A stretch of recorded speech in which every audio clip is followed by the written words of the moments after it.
This is World Inside, and I'm Tian Wei. The show is coming to you live from Beijing. We begin today's program with the U.S. new administration. Joe Biden was sworn in as the 46th American president on Wednesday at the west front of the Capitol, which was breached 2 weeks ago by a mob trying to overturn his election victory. Biden and his team are diving straight into running a country rocked earlier already by multiple crises, as he signed a series of executive actions that reversed his predecessor's signature policies on the very first day of his term. To the next President of the United States, Joseph R. Biden. The United States is ushering in a new era in leadership, with Biden taking the oath at noon on Wednesday. He offered a message of unity in a deeply divided country, reeling from a tanking economy and a raging pandemic. We've come so far, but we still have far to go.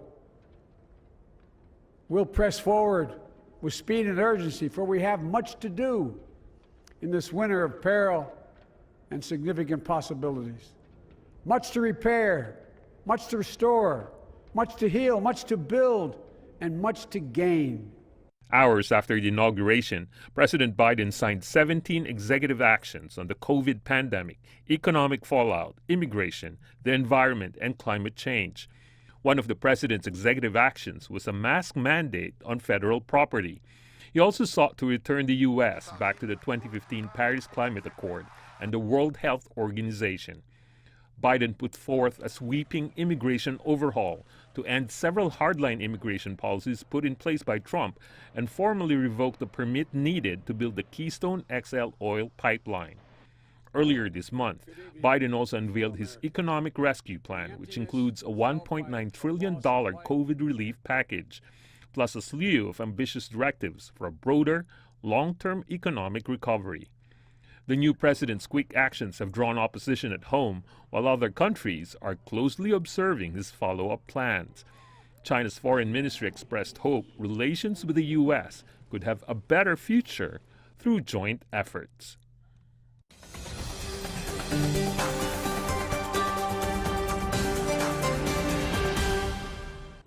For more on Biden's inauguration and the course he aspires to change for his country, we are joined in our Shanghai studio, Shending Li, professor from the Institute of International Studies at Fudan University, joining us via Skype in Washington, D.C., Cheng Li, director and senior fellow at the John Thornton China Center with the Brookings Institution. Gentlemen, welcome to the program.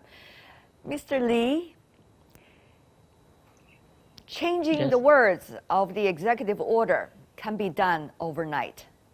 Changing a country, though, that is deeply divided can't be done overnight.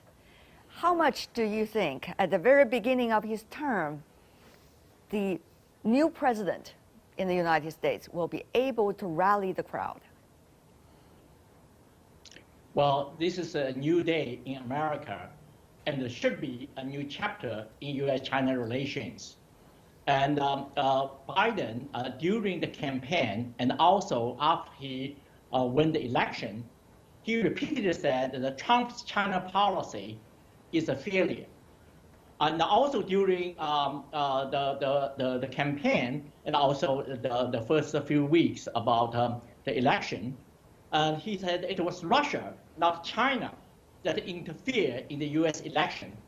Trump and his hawkish team blame everything to China and create a lot of lies about China on what also they similar to what they did on other things.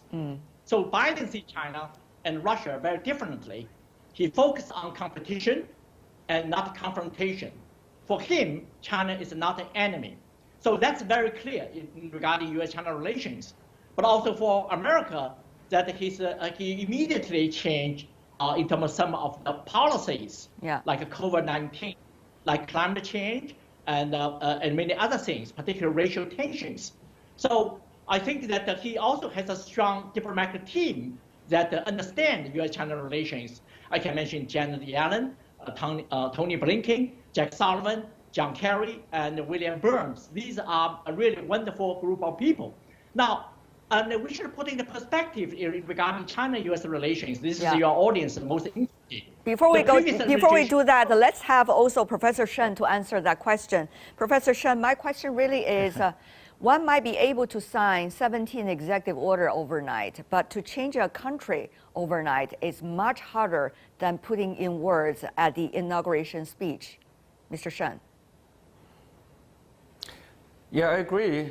But if you take action every day, especially by sending the message that the new government would take action from day one, and they would take systematic and persistent action, I think they want to implement their words into action. And in this way, America could make a progress, and those people in different end of this political polarization might have chance to reconcile their difference.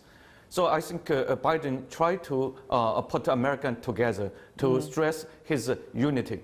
Mr. Lee, if you think about it, he pretty much has a lot of wind in his direction. First of all, the Democrats are having both the Senate and the House, and now the White House. Secondly, there seems to be a lot of empathy and sympathy toward him and his administration, both within the country and also from different parts of the world for it to succeed.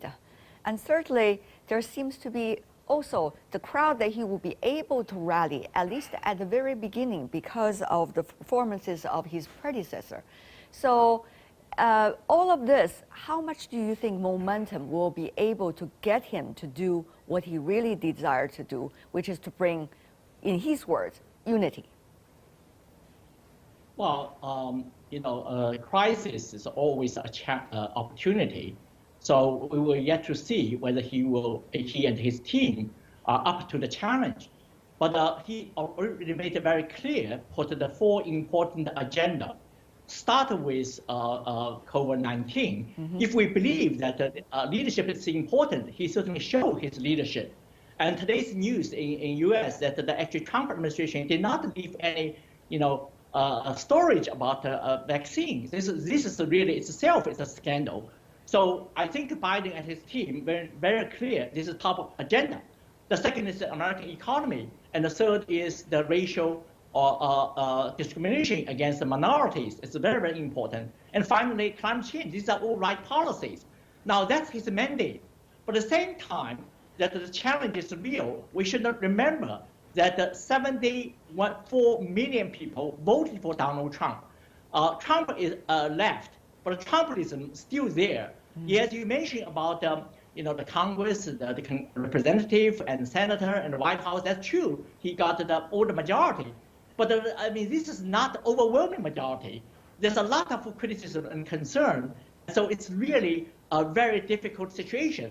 So the long list he needs to do is overwhelming. So again, and only time can tell, but we wish his success, because U.S. problem is also global problem to a certain extent. It's because it's not a zero-sum game. So we should certainly hope that he will be successful in that regard.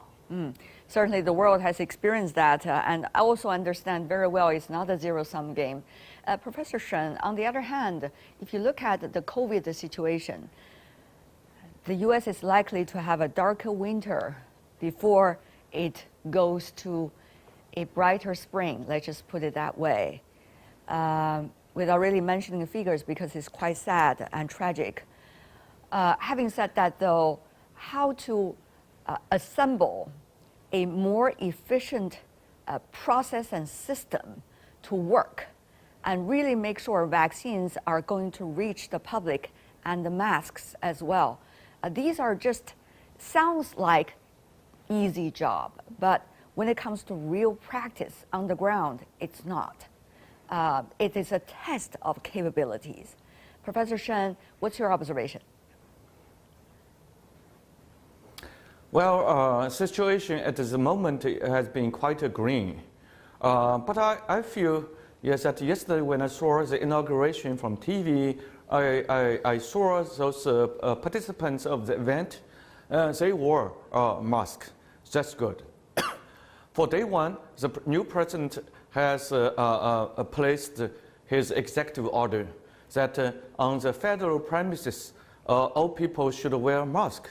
That's good, but that's not enough. He should take the leadership to make all people at a time of necessity to wear mask. Then it tests the U.S. federal government capability and how they could lead the state government. That takes some time. We should have the patience to give time to the new leadership. And also, he should develop his leadership to make people to follow him. And that would take time, and some people projected that still for the next 1 or 2 months, the U.S. is going to have a very serious situation. And I really feel sad for this to happen. But probably by April, by June, situation would much improve. Yeah.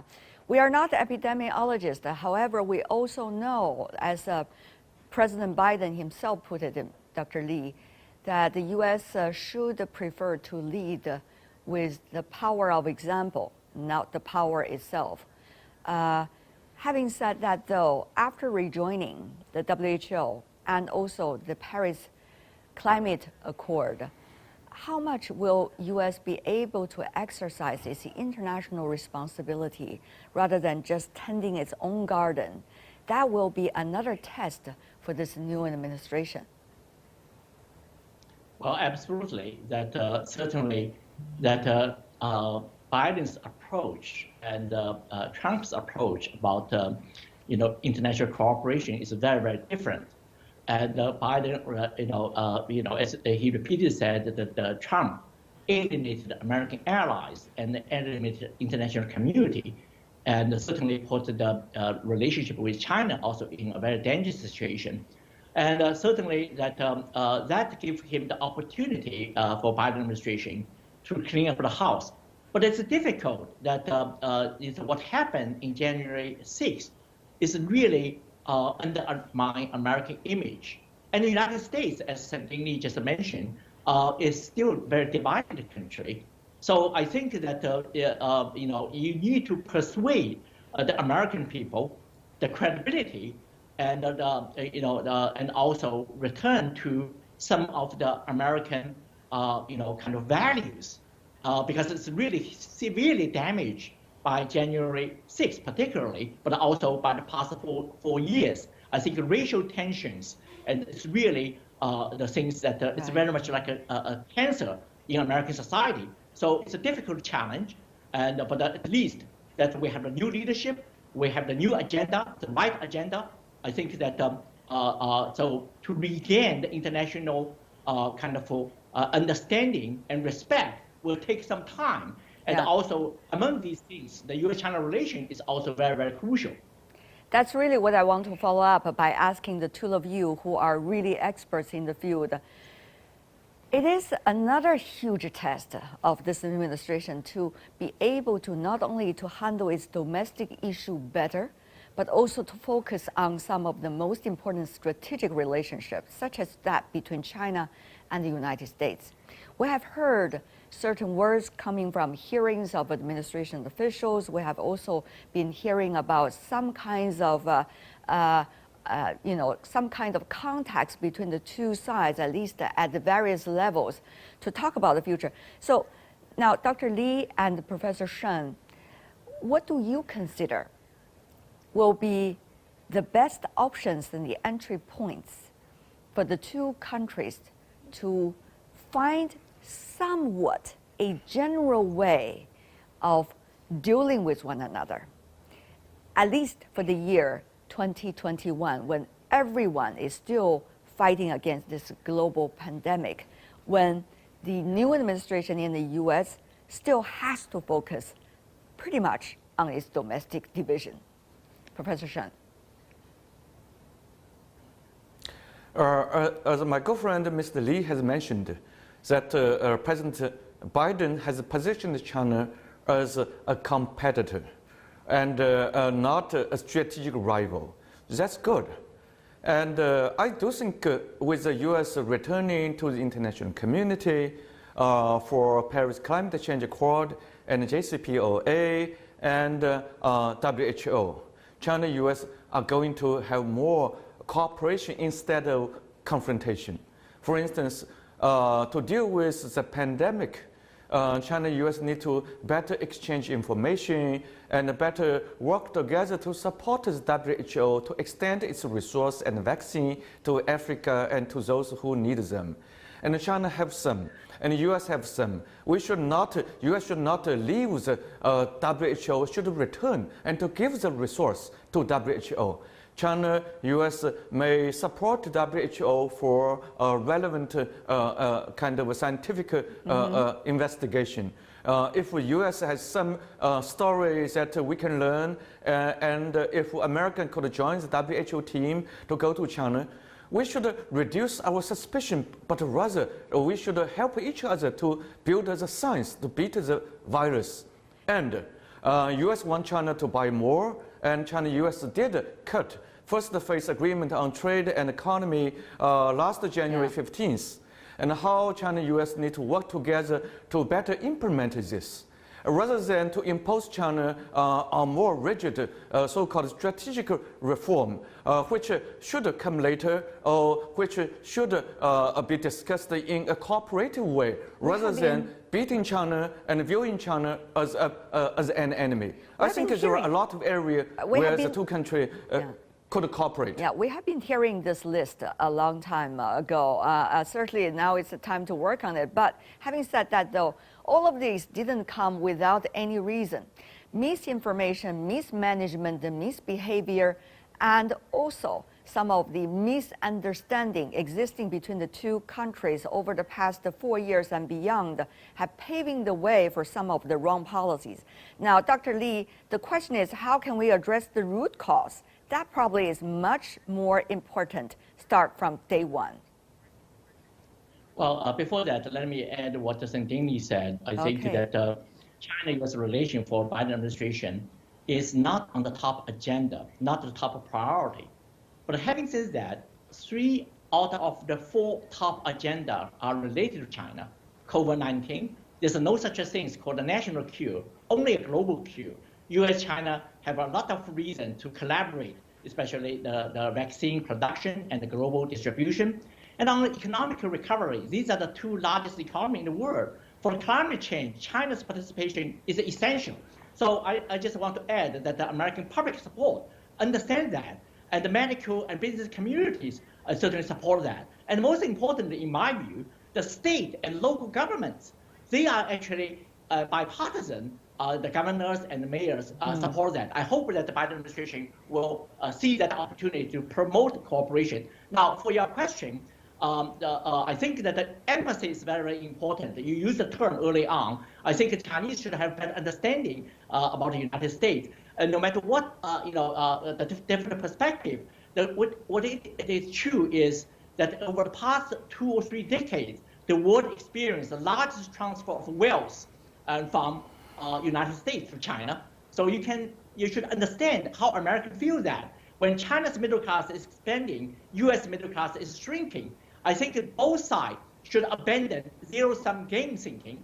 And I think the economic and the trade are not necessarily the driving force. At the time, economic disparity is hitting the United States, just like also hitting China. I think what we should emphasize is this kind of international public good and the local initiatives. I think it's very, very important at this moment.